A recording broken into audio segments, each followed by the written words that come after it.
3부 예배에 나오신 모든 분들을 주님의 이름으로 환영하고 사랑합니다.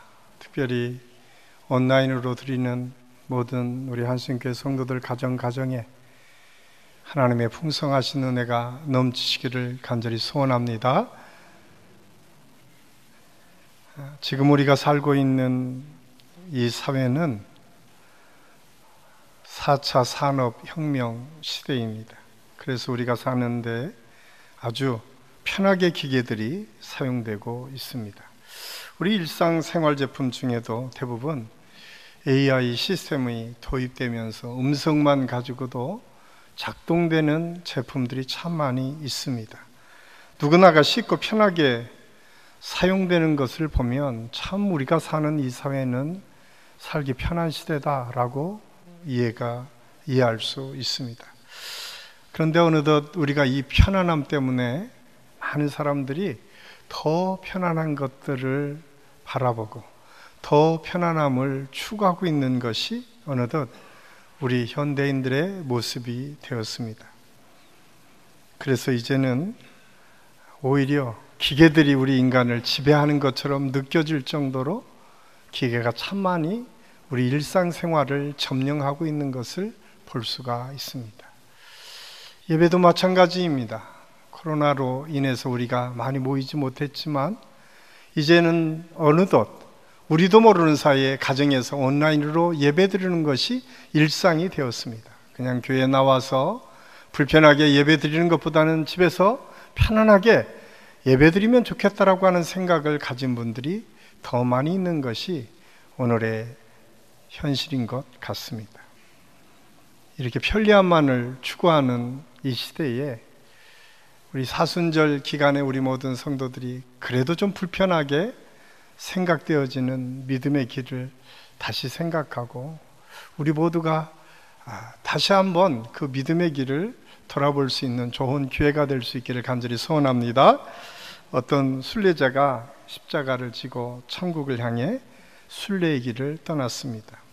주위를 둘러보니 다른 순례자들도 십자가를 지고 가고 있었습니다. 멀리 십자가를 지고 가시는 예수님께서도 보이셨습니다.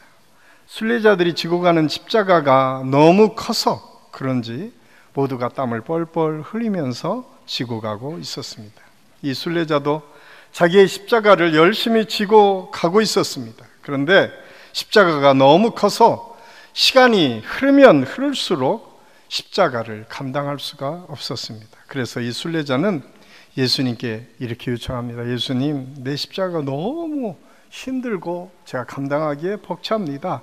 조금만 잘라주십시오. 예수님께서는 기꺼이 그 사람의 십자가를 잘라주셨습니다. 그는 예수님께 감사드린 후에 훨씬 가벼워진 그 십자가를 지고 걸어갔습니다. 그런데 얼마 후 그는 예수님께서 다시 그 무거워진 것 같은 자기의 십자가를 조금만 더 달라주셨으면 좋겠습니다 라고 간청합니다. 언제나 인간의 자유를 존중해 주셨던 예수님께서 기꺼이 그 순례자의 부탁을 들어주셨습니다. 이제 그 십자가는 땅에 끌리지 않아도 될 만큼 가뿐하게 작아졌습니다. 그러나 시간이 지나자 다시 그 작아진 십자가조차도 아주 무겁게 느껴졌습니다. 그래서 그 순례자는 이렇게 예수님께 부탁을 합니다. 예수님, 이제 마지막 부탁이니까 십자가를 잘라주시되 좀 많이 잘라주십시오 라고 부탁을 합니다. 그래서 예수님께서 흔쾌하게 그 십자가를 잘라주십니다. 이제는 십자가를 매는 것이 아니라 한 손으로 들고 가도 들을 정도로 가벼운 십자가가 되었습니다. 그는 가벼운 마음으로 노래를 부르며 십자가를 들고 갔습니다. 그러면서 땀을 뻘뻘 흘리며 십자가를 지고 가는 다른 많은 순례자를 보면서 그런 생각을 합니다. 야, 저렇게 어리석게, 왜 저렇게 어렵게 십자가를 지고 가지? 그런데 갑자기 그 앞에 깊은 골짜기가 나타납니다. 그 골짜기에는 다리가 하나도 없습니다. 다른 순례자들은 무겁게 지고 온 긴 십자가를 놓고 그 골짜기를 지나갑니다. 그렇게 안타깝게도 이 순례자는 잘라진 십자가이기 때문에 건너가지 못합니다. 우리는 편안하게 사는 것이 축복이라고 생각합니다. 때로는 거짓말을 하고 다른 사람을 속여서라도 높은 자리, 많은 물질을 얻으면 그것이 성공인 것처럼 생각하며 사는 경우도 종종 있습니다. 그래서 하나님의 말씀을 듣고 성경을 해석할 때도 내가 편한 대로, 내가 쉽게 익숙하게 할 수 있는 것으로 다 해석되어질 때도 많이 있습니다. 그런데 정말 중요한 것은 이 낭패를 당한 이 순례자의 이야기처럼 우리가 익숙하고 편한 마음만 추구하다가, 쉬운 것만 추구하다가 어쩌면 우리의 신앙의 본래의 모습을 잃어버렸는지도 모릅니다. 오늘 우리가 읽은 이 본문 말씀은 예수님께서 성령 충만한 상황에서 마귀에게 시험을 받은 장면을 오늘 성경은 우리에게 소개하고 있습니다. 요단강에서 세례를 받으신 예수님, 성령 충만한 그 예수님께 광야에서 마귀는 여러 가지로 시험하며 예수님께 도전합니다. 이 마귀의 사건은 예수님께서 직접 경험한 사건입니다. 이 사건을 통해서 저는 우리 믿음의 사람들에게도 동일하게 시험이 어떻게 오고 그 시험을 어떻게 이길 수 있는지 예수님을 통해서 배우고 함께 은혜를 나누려고 합니다. 마귀는 성령 충만한 사람도 공격합니다.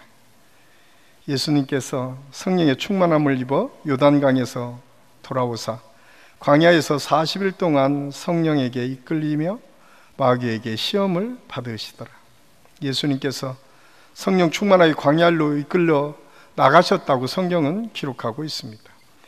예수님께서 충분한 영적인 능력을 갖추고 있었던 시간에 마귀가 공격한 것입니다. 시험은 무기력한 상태에 있을 때보다 하나님 나라를 위해 어떤 일이든지 시작하려고 하는 그때에 우리를 공격해 옵니다. 예수님은 인간이 시험을 통해 그 다음 단계에 이르기 위해서 연단되어야 함을 오늘 시험을 통과하는 과정을 통해서 우리에게 가르쳐 주고 있습니다. 욥기 1장 6절에서 12절까지 말씀해 보면 욥의 신앙을 질투하던 마귀가 하나님께 시험을 나도록 허락하여 주시기를 요청하는 장면을 볼 수가 있습니다.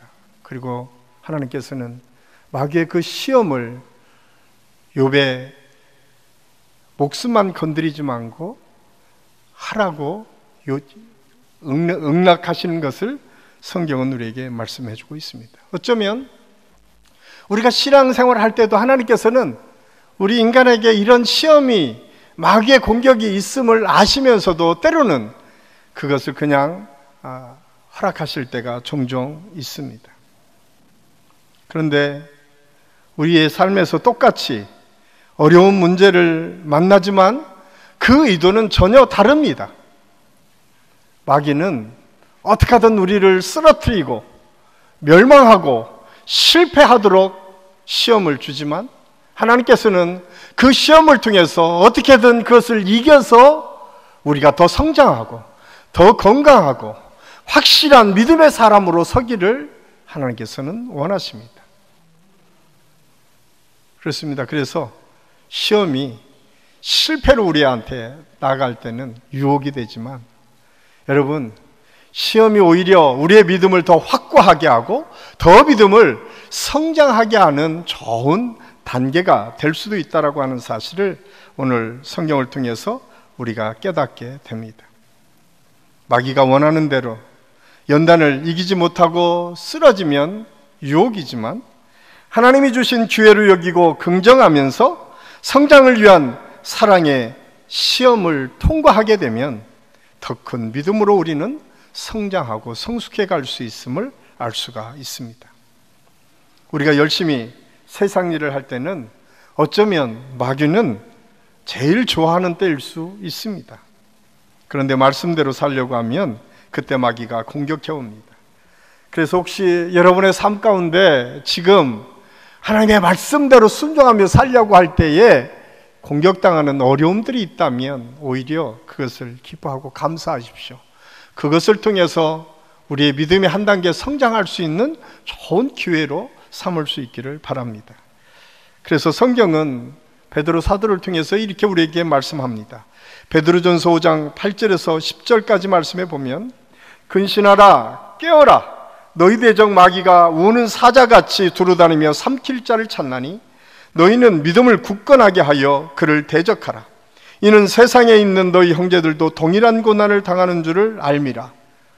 모든 은혜의 하나님 곧 그리스도 안에서 너희를 부르사 자기의 영원한 영광에 들어가시게 하신 이가 잠깐 고난을 당한 너희를 친히 온전하게 하시며 굳건하게 하시며 강하게 하시며 털을 견고하게 하시리라.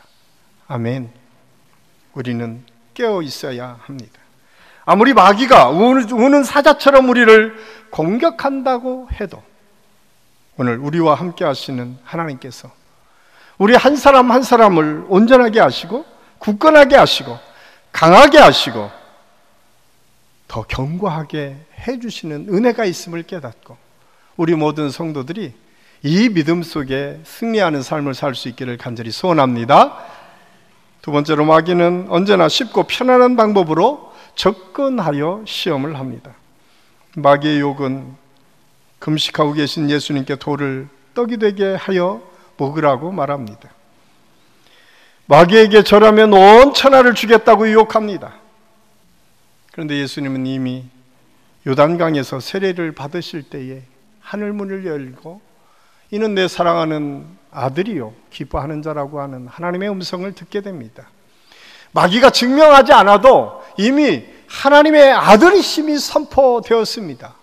오늘 이 광야에 오신 예수님, 이미 하나님의 아들로서 이 세상을 새롭게 변화시키기 위해서 오셨음을 성경은 아주 분명하게 증언하고 있습니다. 그런데 사단은, 이 마귀는 교묘한 방법을 가지고 예수님을 공격합니다.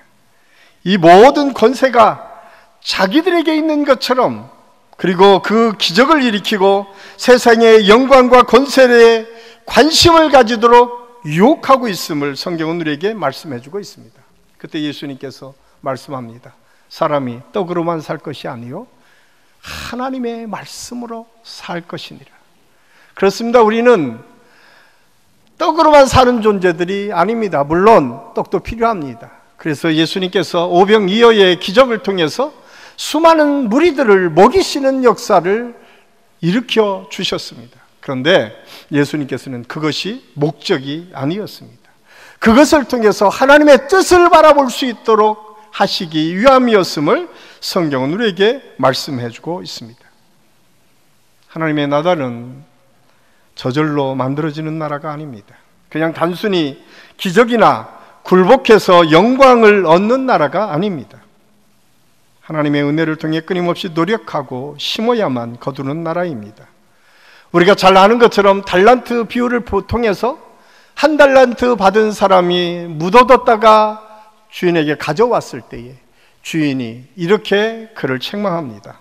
마태복음 25장 26절 말씀해 보면, 그 주인이 대답하여 이르되 악하고 게으른 종아, 나는 심지 않은 데서 거두고 해치지 않은 데서 모으는 줄로 내가 알았느냐. 예수님은 한 달란트 맡긴 종에게 악하고 게으른 종이라고 책망하십니다. 그러면서 저절로 얻어지는 것은 아무것도 없고 아무리 아무 노력도 하지 않고 모을 수는 없다고 아주 분명하게 선언하십니다. 그러면서 갈라디아서 6장 7절 8절 말씀은 이렇게 우리에게 말씀하고 있습니다. 우리 함께 읽겠습니다. 스스로 속이지 말라. 하나님은 업신여김을 받지 아니하시나니 사람이 무엇으로 심든지 그대로 거두리라. 자기의 육체를 위하여 심는 자는 육체로부터 썩어질 것을 거두고 성령을 위하여 심는 자는 성령으로부터 영생을 거두리라. 아멘. 지금도 마귀는 우리에게 끊임없이 쉽고 편안함을 통해서 우리를 유혹해 옵니다.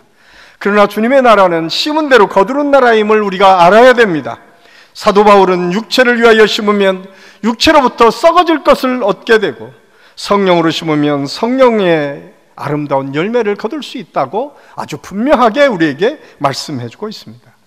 저는 이번 사순절 기간에 우리 모든 성도들이 우리가 조금 불편하고 좀 우리가 어렵다 하더라도 주님께서 주신 그 금식의 길, 주님께서 주신 그 은혜의 길을 다시 한번 우리가 몸소 체험하는 그런 귀한 은혜의 시간이 될 수 있기를 간절히 소원합니다.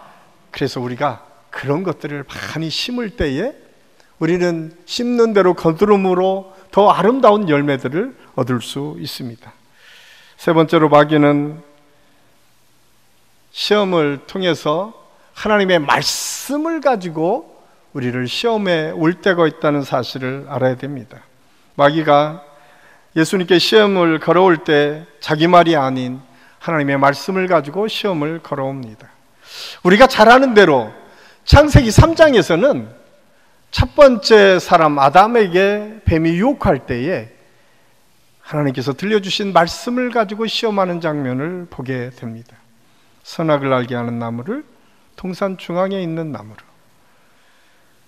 먹지 말라고 하는 말씀을 만지지도 말라고 하는 말로, 반드시 죽으리라는 말을 죽을까 하노라는 말로, 때로는 첨가하기도 하고 때로는 조금 바꾸기도 하고 또 전혀 다른 결과를 가져오는 말로 바꾸어서 우리를 유혹해 올 때가 참 많이 있습니다. 오늘날 이런 현상은 이단을 통해서 우리가 가장 쉽게 볼 수가 있습니다. 그래서 하나님의 말씀을 공부하고 하나님의 말씀을 따라 순종하는 것은 너무나 중요합니다. 아마도 우리 한신교회 안에서 이제 성경 공부들이 개설될 것입니다. 그래서 여러분들이 성경 공부할 때는 공적인 기관에서 성경 공부하는 것이 너무나 중요합니다. 그래서 우리 한신교회 모든 성도들이 성경 공부가 개설되면 많이 참여할 수 있기를 간절히 소원합니다. 이렇게 아멘이 갑자기. 우리가 하나님의 말씀을 기쁨으로 받는 것은 축복이고 은혜입니다. 마귀는 예수님께 하나님 나라를 위해 일하는 메시아가 아닌 세속적인 인기를 누리는 메시아로 설 것을 요청합니다. 그러나 예수님께서는 그것을 단호히 거부하시고 십자가의 길을 선택하셨습니다. 예수님께서 택하신 십자가의 길은 자기 자신을 많은 사람들에게 대속물로 내어주시는 희생의 길이었습니다. 만약 예수님께서 마귀가 제시하는 길을 선택하셨다면 예수님은 과거 한 시대에 군중을 선동하고 또 인기를 많이 얻었던 선동 정치가 정도로 어쩌면 사이비 이단 종파의 교주로 기록되고 보여졌을 수 있습니다. 그러나 예수님은 결코 그 길을 갈 수 없었습니다. 왜냐하면 하나님의 약속이 있었기 때문에, 하나님께서 사랑하는 모든 인류를 구원할 막중한 책임이 우리 주님에게 있기 때문에. 그럼에도 불구하고 오늘날 마귀는 우리를 여러 가지로 유혹합니다. 유혹하면서 가장 먼저 유혹하는 것이 이 세상 것들을 가지고 유혹해요. 그래서 요한일서 2장 15절 17절 말씀해 보면 이렇게 우리에게 말씀합니다. 우리 함께 읽겠습니다. 이 세상이나 세상에 있는 것들을 사랑하지 말라. 누구든지 세상을 사랑하면 아버지의 사랑이 그 안에 있지 아니하나니 이는 세상에 있는 모든 것이 육신의 정욕과 안목의 정욕과 이생의 자랑이니 다 아버지께로부터 온 것이 아니요 세상으로부터 온 것이라. 이 세상도 그 정욕도 지나가되 오직 하나님의 뜻을 행하는 자는 영원히 거하느니라. 아멘. 마귀가 주겠다고 하는 세상의 권력, 영광 모두가 잠깐 있다 사라지는 안개와 같은 거라고 성경은 아주 분명하게 말씀해 주고 있습니다. 성경은 세상에 속한 것, 그것은 육체의 정욕, 안목의 정욕, 이생의 자랑뿐이라고 아주 분명하게 우리에게 말씀해 주고 있습니다. 그런데 이 모든 것은 잠깐 있다가 사라져 버린다. 다 지나가 버린다라고 하는 사실을 성경은 아주 분명하게 우리에게 말씀해 주고 있습니다. 그러면서 우리에게 말씀하고 있습니다. 야, 변하지 않는 게 있어. 영원히 변하지 않는 게 있어. 그것은 하나님의 뜻대로 순종하며 사는 삶, 하나님의 뜻대로 살아가는 그 삶은 영원히 우리 삶 속에, 영혼 속에 존재한다라고 하는 사실을 가르쳐 주고 있습니다. 예수님께서 마귀가 제시하는 길이 군중들에게는 인기 있고 매력 있는 길이 될 수 있어도 실제적으로 하나님 나라를 위한 일이 될 수 없음을 잘 아셨습니다. 오직 십자가의 길만이 생명의 길이요 하나님의 영광을 드러내는 길임을 아셨기에 예수님께서는 그 길을 결코 포기할 수가 없었습니다. 옛날이나 지금이나 사람들은 십자가의 종교를 싫어합니다. 십자가가 없는 종교, 자신의 허영심과 욕먹을 충족시켜주는 종교를 원합니다. 그러나 십자가가 없는 종교에는 참된 구원이 없습니다. 영생이 없습니다. 그뿐만 아니라 우리의 삶의 평온화도 기대하기 어렵습니다. 그렇다면 예수님께서 선택하신 이 십자가의 길은 어떤 길일까요? 가장 먼저 우리가 알 수 있는 것은 십자가의 길은 현재의 시간을 영원으로 이어줍니다.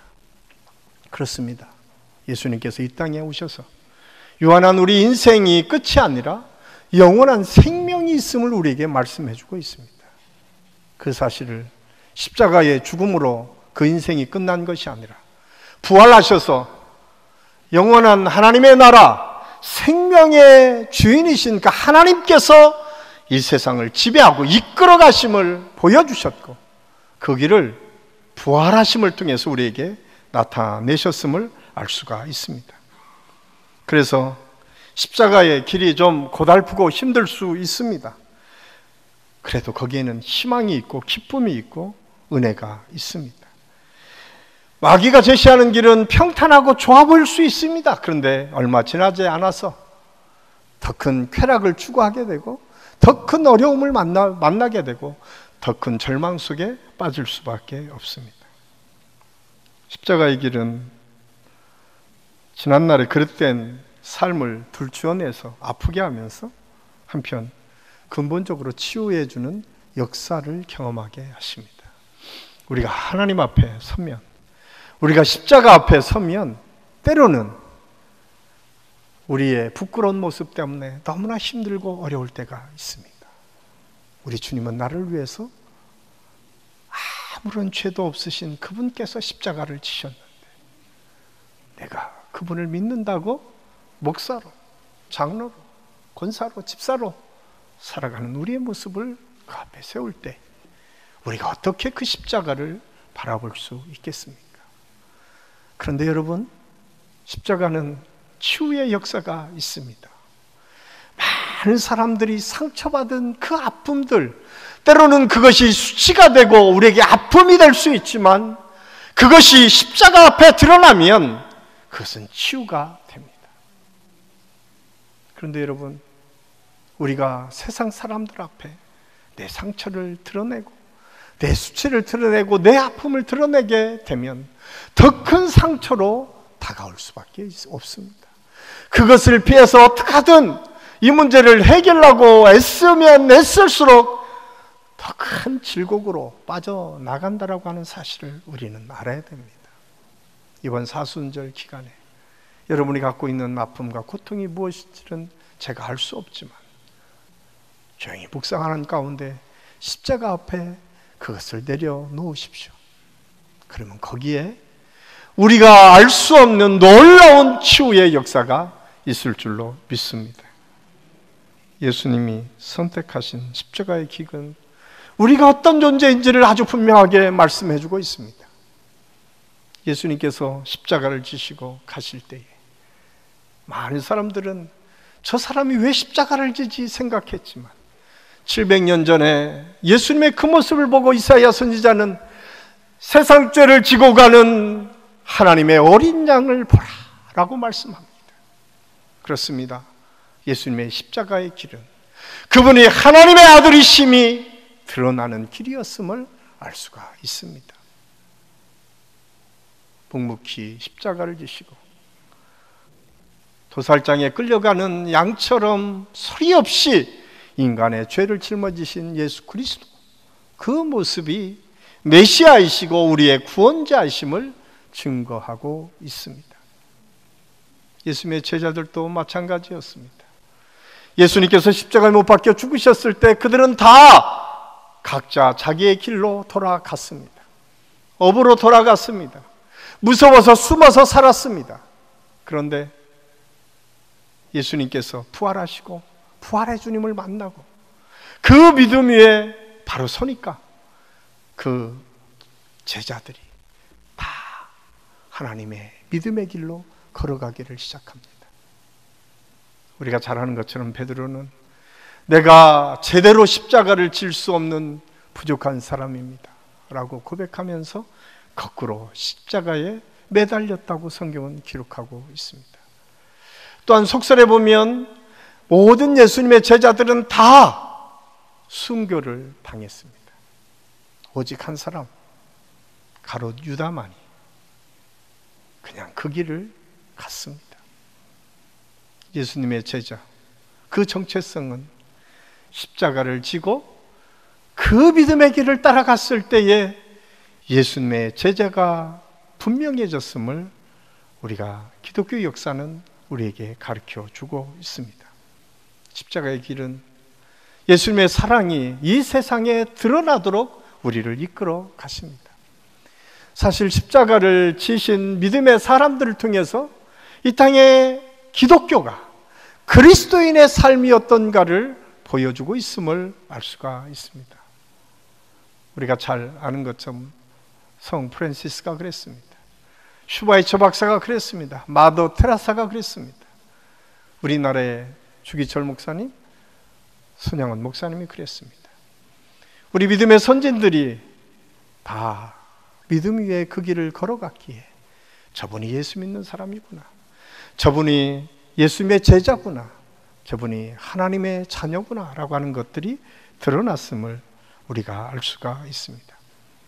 십자가의 길은 우리 인간 완성의 절정의 부활에 이르도록 우리를 이끌어 가십니다.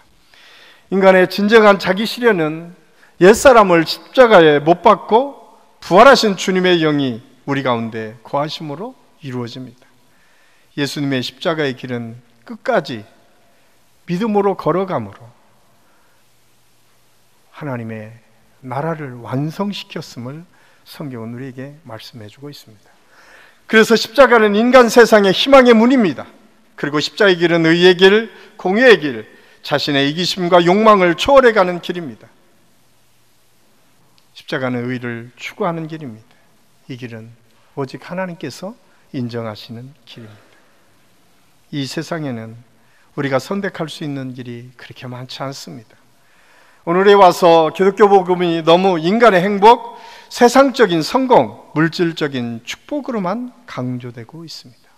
심지어는 교회에서조차도 십자가 길이 어리석고 미련해 보이는 것처럼 생각하는 경우도 종종 있습니다. 그러한 우리 신앙의 모습이 어쩌면 우리의 교회를 변질시켜 가는지도 모릅니다. 오늘날에도 교회의 관심과 매력을 느끼게 하는 것은 광야에서 마귀가 예수님께 주겠다고 약속했던 것들 아닙니까? 우리는 그것이 하나님의 축복인 것처럼 쉽게 결정하고 그걸 따라가고 있지는 않습니까? 우리가 사는 이 시대, 우리는 깨어 있어서 이 시대를 분별하는 분별력을 가져야 됩니다. 사랑하는 성도 여러분, 세상에서 그리스도를 따르는 길은 십자가의 길을 걸어가는 것입니다. 이 길을 가지 아니하고는 우리는 부활의 영광에 도달할 수 없습니다. 우리가 시험을 이기는 길도 예수님처럼 묵묵히 십자가를 질 때에 가능합니다. 그래서 욥기는 이렇게 우리에게 권면하고 있습니다. 우리 23장 10절 같이 읽겠습니다. 나의 가는 길을 오직 그가 아시나니 그가 나를 단련하신 후에는 내가 정금같이 나오리라. 우리 한신교회 모든 성도들에게 사순절 기간에 욥처럼 주님께서 나를 단련하신 후에는 내가 정금같이 되어 나오겠습니다. 그것이대로 미디어 금식이 될 수도 있고, 여러분 절식이 될 수 있고, 또 겸손하게 살아가는 삶이 될 수도 있고, 누군가를 위해서 중보하는 중보기도가 될 수도 있고, 힘들고 어려운 사람들을 돌아보는 좋은 기회가 될 수도 있습니다. 무엇이든 상관없습니다. 중요한 것은 그리스도의 십자가를 통해서 주님, 이 기간에 우리가 하나님의 은혜 속에 내가 더 큰 믿음으로 단련되기를 원합니다. 더 큰 믿음 안에 하나님의 은혜를 누리며 정금으로 변화되기를 원합니다. 이 고백이 저와 여러분의 고백이 되어서 우리 한신교회 모든 성도들의 삶 속에 이 놀라우신 은총이 임할 수 있기를 예수님의 이름으로 간절히 축원합니다. 기도하겠습니다. 사랑의 아버지 하나님, 오늘 말씀을 통해서 우리가 마귀에게 시험 받으신 예수님을 바라보며 여전히 우리가 시험 속에 있음을 깨닫게 됩니다. 편하고 쉽고 익숙하고 안전한 것만을 추구하며 살고 있지는 않습니까? 오늘 다시 한번 십자가의 길을 기억하고 하나님께서 원하시는 그 믿음의 삶, 하나님께서 기뻐하시는 그 길을 걸어갈 수 있도록 하나님께서 인도하여 주시옵소서. 예수님의 이름으로 감사드리며 기도하옵나이다. 아멘.